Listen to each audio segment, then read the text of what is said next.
ഈത്തപ്പഴവും പച്ചവെള്ളവും കുടിച്ചുകൊണ്ട് ജീവിതം നയിക്കുന്ന ഉദരപൂരണം നടത്തുന്ന നമുക്ക് ഇന്ന് ഹദിയായി കിട്ടിയ ഈ മാവുണ്ടല്ലോ, അത് മനോഹരമായി പാചകം ചെയ്ത് തരണേ ഫാത്തിമ. ഫാത്തിമ റളിയല്ലാഹു അൻഹയ്ക്ക് വല്ലാത്ത സന്തോഷമായി. കാരണം എന്തെന്നറിയോ, തന്റെ കൈ കൊണ്ടൊരു ഭക്ഷണം ഉണ്ടാക്കി കൊടുക്കാൻ കഴിയുന്നല്ലോ. അതുണ്ടാക്കി കൊടുക്കാനുള്ള സാധന സാമഗ്രികളൊന്നും ആ ചിറ്റക്കൂടയുടെ അകത്തളത്തില്ലാത്തത് കൊണ്ടാണ് ഒന്നും ഉണ്ടാക്കി കൊടുക്കാത്തത്.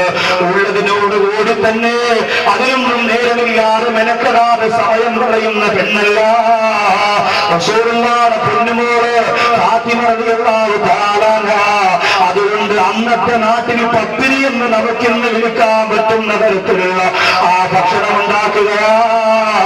അതുണ്ടാക്കി കയ്യിൽ വെച്ചിട്ട് ഫാത്തിമ റളിയല്ലാഹു അൻഹ പൊട്ടിക്കരയുന്നു. അലി റളിയല്ലാഹു അൻഹു ചോദിച്ചു, ഫാത്തിമ നീ എന്തിനാ കരയുന്നത്? സന്തോഷത്തോടെ ഈ ഭക്ഷണം നിനക്ക് വിളമ്പി തന്നുകൂടെ? ഫാത്തിമ റളിയല്ലാഹു അൻഹ പറയുന്നു, അലിയേ, ഈ ഭക്ഷണം ഞാൻ നിങ്ങൾക്ക് തരുന്നതിന് മുമ്പ് എന്റെ ഹബീബിന്റെ മുമ്പിലൊന്ന് കൊണ്ടുപോട്ടെ. ജീവിതത്തിലാദ്യമായി ഫാത്തിമയുടെ കല്യാണം കഴിഞ്ഞിട്ട് സ്വന്തം കൈകൾ കൊണ്ട് നിർമ്മിച്ചുണ്ടാക്കിയ മനോഹരമായ ഈ ഭക്ഷണം ഞാൻ എന്റെ റസൂലിന് കൊടുക്കട്ടെ, അല്ലാഹുവിന്റെ ഹബീബിന് സന്തോഷമാകുമല്ലോ എന്ന് പറഞ്ഞുകൊണ്ട് കാരുണ്യത്തിന്റെ നിറദീപത്തിന്റെ മുന്നിലേക്ക് ഫാത്തിമ റളിയല്ലാഹു തആല കടന്നു ചെല്ലുമ്പോ വഖാമ ഇലൈഹാ, ഫാത്തിമ റളിയല്ലാഹു അൻഹ വരുന്നത് കണ്ട് അല്ലാഹുവിന്റെ റസൂൽ എഴുന്നേറ്റ് ഒന്ന് സ്വീകരിക്കുകയാ. എന്നിട്ട് ഫാത്തിമയോട് ചോദിച്ചു, ഫാത്തിമ നിന്റെ കയ്യിലെന്താ മറച്ചു പിടിച്ചിരിക്കുന്നത്? ഫാത്തിമ റളിയല്ലാഹു അൻഹ പറഞ്ഞു, യാ റസൂലല്ലാഹ്, ഈ ഫാത്തിമയുടെ കൈകൊണ്ടുണ്ടാക്കിയ പത്തിരിയാണ് നബിയേ, അങ്ങേക്ക് തരാതെ കഴിക്കാൻ എന്റെ മനസ്സനുവദിക്കുന്നില്ല, അങ്ങേക്ക് തരാതെ കഴിക്കാൻ എനിക്ക് തോന്നുന്നില്ല. അല്ലാഹുവിന്റെ നബിയേ, അവിടുന്ന് ഇത് കഴിക്കണമെന്ന് പറഞ്ഞുകൊണ്ട് ആ പത്തിരി പുന്നാര നബി തങ്ങളുടെ കയ്യിലൊക്കെ കൊടുക്കുമ്പോ അല്ലാഹുവിന്റെ റസൂല് പറയുന്നു, ഫാത്തിമ, ഒരാഹാര സാധനം ഞാൻ ഇന്ന് കഴിച്ചിട്ട് ഇന്നേക്ക് 7 ദിവസമായി. ഫാത്തിമ, ഒരാഹാര സാധനം ഞാൻ കഴിച്ചിട്ട് ഇന്നേക്ക് 7 ദിവസമായി. ഫാത്തിമ, റസൂലുള്ളാഹിയുടെ വാൽപ്പുറന്ന് പൊട്ടിക്കരഞ്ഞു പോയെങ്കില് എന്റെ പ്രിയപ്പെട്ടവരെ, നബിദിനാഘോഷത്തെ കുറിച്ച് മോശമായി പറയുന്നു എന്ന് എന്റെ ചെറുപ്പക്കാർക്കൊരു അഭിപ്രായമുണ്ടല്ലോ. അഭിപ്രായം നിങ്ങൾ മാറ്റണം എന്നെനിക്ക് അഭിപ്രായമില്ല. എന്നെ ഒരു സംഘടനയിലും നിങ്ങൾ വാഴിക്കണമെന്ന് ഞാൻ പറയുന്നില്ല. ഒരു സംഘടനയുടെ പരിപാടികൾ നിങ്ങൾ കൃത്യമായി വിളിക്കണമെന്ന് ഞാൻ പറയുന്നില്ല. അല്ലാഹു എനിക്ക് ആഫിയത്ത് തന്ന, അല്ലാഹു എനിക്ക് ആരോഗ്യം തന്ന, എന്റെ റൂഹ് പിരിയുന്നത് ലോകത്തിന്റെ നാലുകളെ കുറിച്ച് ആവേശത്തോട് ആരുടെ മുന്നിലും പറയാൻ എന്റെ പ്രിയപ്പെട്ടവരെ ഞാൻ എടുക്കണ. നിബിദിനത്തിന്റെ അന്ന് മാത്രം ഒരു പ്രവാചകനെ സ്നേഹിക്കുന്നത് എന്തിനാ? എന്റെ പ്രിയപ്പെട്ട ചെറുപ്പക്കാരാ,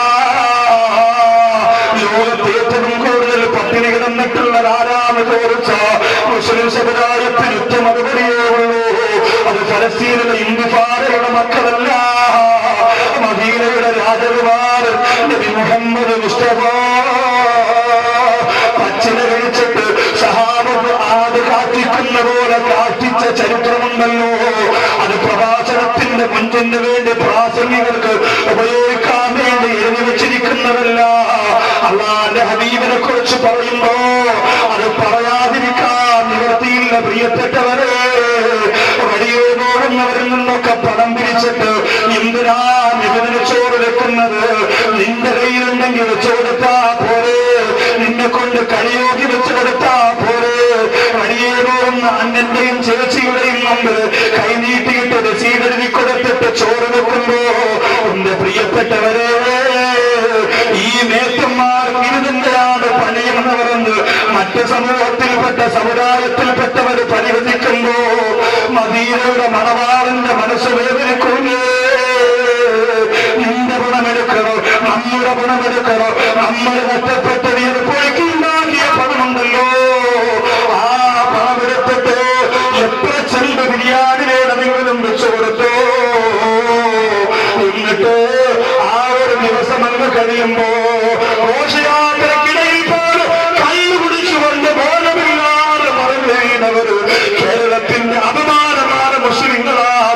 പ്രിയപ്പെട്ടവരെ, അള്ളാന്റെ റസൂലിന് അങ്ങനെയുള്ളവരെ കിട്ടിയാൽ ഞാനും നിങ്ങള് എന്ത് മുതലാ മനസ്സിലാക്കി തുടങ്ങിയത്?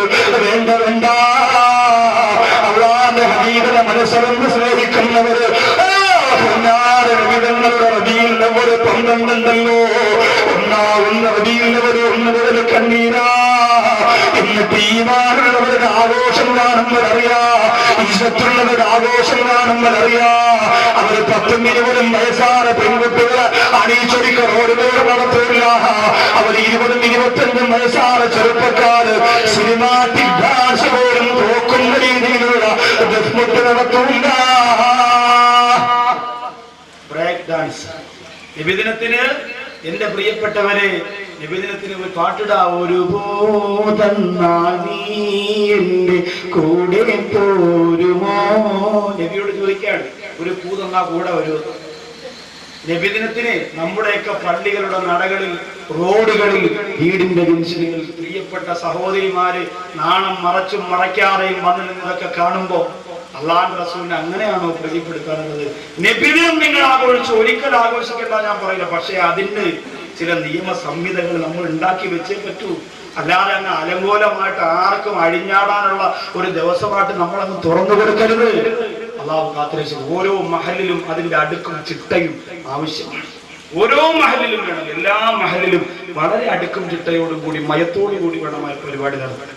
ചില സ്ഥലത്ത് പള്ളികളിൽ പൈസ ഒരുപാട് ഉണ്ടാക്കുന്നത് പോലും നബിദിന ഘോഷയാത്രയിലാണ്. പ്രിയപ്പെട്ട ചെറുപ്പക്കാരോട് പറയപ്പെടാ, അടുത്തത് പള്ളിക്ക് ഒരുപാട് കാശുന്നാളിന് വിടാ. ആ ജംഗ്ഷനിലെത്തുമ്പോൾ തന്നെ മറ്റേ പാട്ട് ഏത് പാട്ടാ മറ്റേ നിങ്ങൾ കുപ്പിയാണെങ്കിൽ നമ്മൾ കുപ്പിച്ചില്ലാട്, നിങ്ങൾ വിട്ടാണെങ്കിൽ നമ്മൾ വിട്ടും കുറ്റാണ്.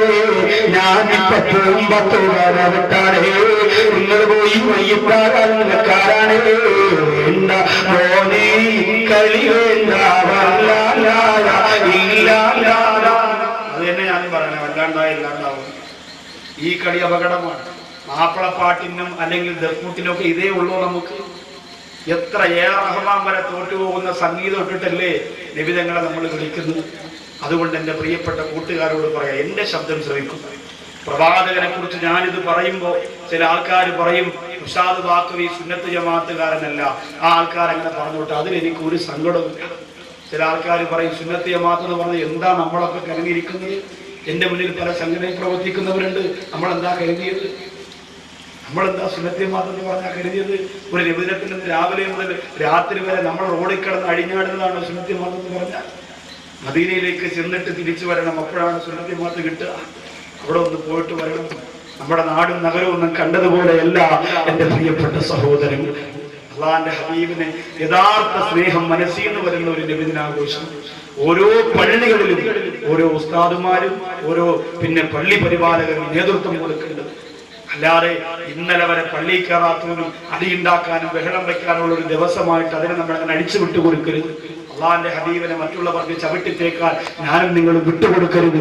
അള്ളാഹു കാത്തിരക്ഷിക്കുമാറാകട്ടെ. ഞാനിത് ഒരു സ്ഥലത്ത് പറഞ്ഞപ്പോ ഒരു മുസ്ലിം ചെറുപ്പക്കാരൻ എന്നോട് ചോദിച്ചു, കള്ളുകുടിയെ നബിദിനത്തിന്റെ അന്ന് നബിയെ ബഹുമാനിച്ചത് കൊണ്ട് അള്ളാഹു സ്വർഗത്തിലേക്ക് വിടൂലേ ഉസ്താദേ എന്നാണ് സംശയം. എന്നാലും ഇതൊന്നും നന്നാവണമെന്നല്ല, നമ്മുടെ ഈ ആഘോഷങ്ങളൊക്കെ ഒന്ന് നന്നാക്കിയെടുക്കണമെന്നല്ല. എല്ലാ കുടിയന്മാരും വരട്ടെ എന്ന് അവർ പറഞ്ഞു. അത് മാറ്റിയിട്ട് വരാനല്ല പറയാം. ഞാൻ പറയുന്നത് അതേ ഉള്ളൂ പ്രിയപ്പെട്ട. എന്തിനാ എല്ലാം ഇങ്ങനെ തിരിച്ചു ചിന്തിക്കുന്നത്? അത്രയ്ക്ക് തല വെളിവില്ലാതായിപ്പോയ നമ്മുടെ എന്തും മസ്താ നമ്മുടെ തലയിൽ പിശാച് പോലും വെച്ച് തന്നത് ചിന്തിച്ചുകൂടെ നമുക്ക്? അടിസ്ഥാനപരമായ പ്രിയപ്പെട്ടവർ അള്ളാന്റെ ഹബീബിനെ സ്നേഹിച്ചുകൊണ്ട് തന്നെ നമ്മുടെ രംഗത്തിറങ്ങണം. പക്ഷേ അള്ളാന്റെ ഹബീബിനെ നോവിപ്പിക്കരുത്. അള്ളാന്റെ ഹബീബിന്റെ മനസ്സുകൊണ്ടാൽ പിന്നെ ആരെ പ്രീതിപ്പെടുത്താനാ ദീനിൽ പ്രവർത്തിക്കുന്നത്? റസൂലുള്ളാഹിയുടെ മനസ്സ് വേദനിച്ചപ്പോ ആകാശം പൊട്ടിക്കരഞ്ഞ് മലക്കിറങ്ങിയില്ലേ?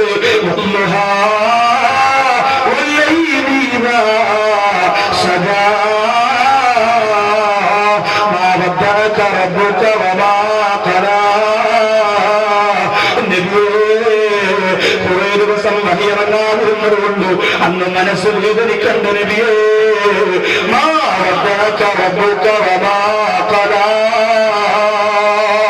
അന്നേ അല്ലാഹുവിന്റെ റസൂലേ, അന്നേ അല്ലാഹു വിടുന്നിട്ടില്ല നബിയേ എന്ന് പറഞ്ഞുകൊണ്ട് അല്ലാഹു സമാധാനിപ്പിച്ചെങ്കിൽ ആ റസൂലുള്ളാഹിയെ വേദനിപ്പിക്കല്ലേ, ആ റസൂലുള്ളാഹിയെ സങ്കടപ്പെടുത്തല്ലേ. ഫാത്തിമ റളിയല്ലാഹു അൻഹയോട് പൊന്നാര നബി തങ്ങൾ പറയുകയാ, ഫാത്തിമ 7 ദിവസം കഴിഞ്ഞിട്ട് ഞാൻ ആദ്യം കുടിക്കുന്ന ഭക്ഷണം ഇതാണ് ഫാത്തിമ. അതുകൊണ്ട് സഹോദരങ്ങള്, ഭക്ഷണത്തിന്റെ വിഷയത്തിൽ നമുക്ക് മര്യാദ പറയണം. ഇന്ന് ഭക്ഷണത്തിന്റെ രൂപവും ഭാവവും ഒക്കെ മാറിയിട്ടുണ്ട്. ഇന്ന് രാവിലെ ഭക്ഷണം കഴിക്കുന്നത് ഏത് ഭക്ഷണമാ? കുത്തി തിന്നുന്ന ഭക്ഷണം. എല്ലാവരുടെ കയ്യിലും ആയുധവുമായിട്ടാണ് മമ്മി ഇറങ്ങി വരും. മമ്മി റെഡിയായോ? മോളൂട്ടം വരും.